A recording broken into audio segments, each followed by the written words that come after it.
Hey everybody, this is how to play What If I Never Get Over You by Lady Antebellum.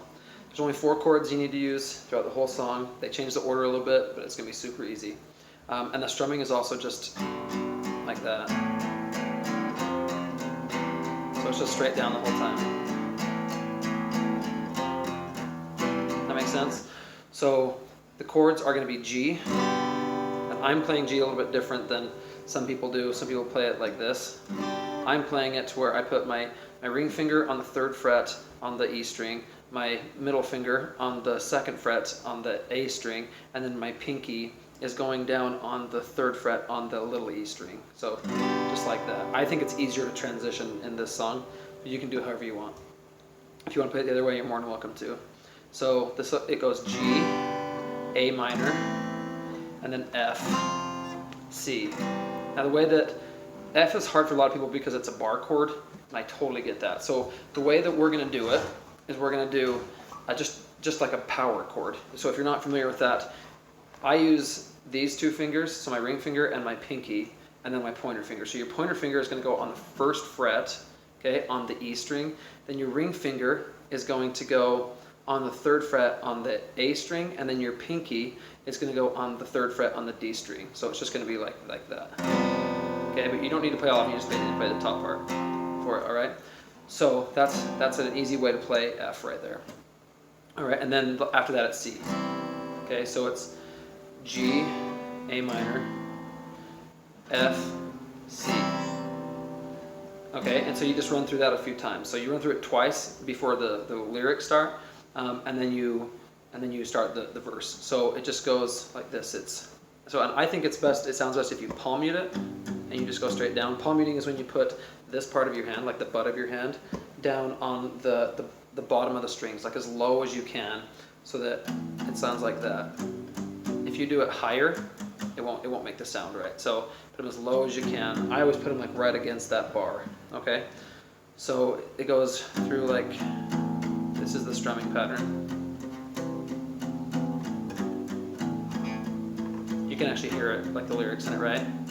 It's supposed to hurt, it's a broken heart, but to moving on is the hardest part.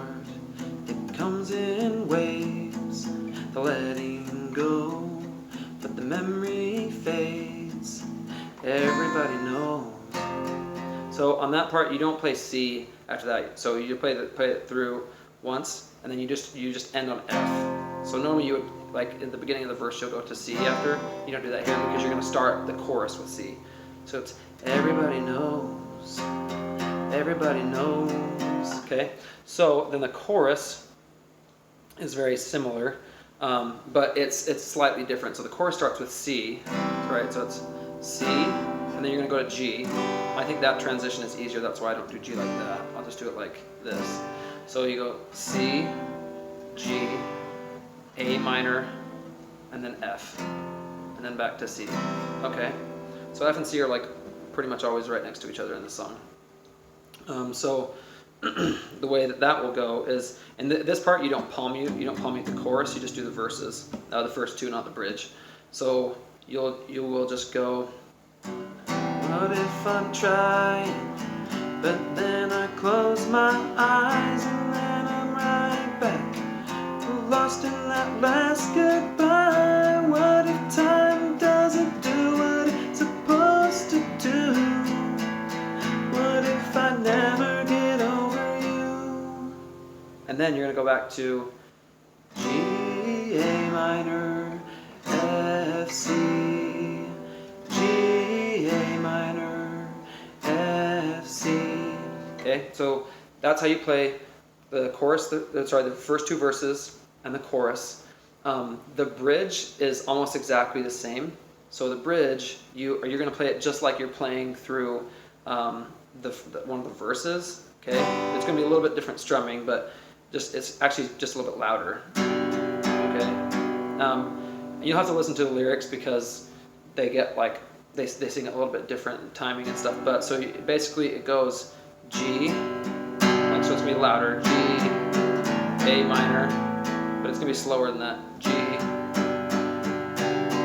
A minor, F,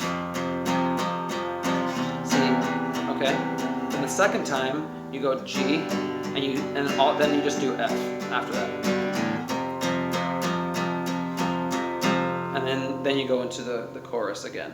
So it's, what if I'm trying, and then I close my eyes. You see that? So that's the only time the timing is a little bit different, but it's actually still very, very similar. So I recommend doing this with any song that you're trying to learn.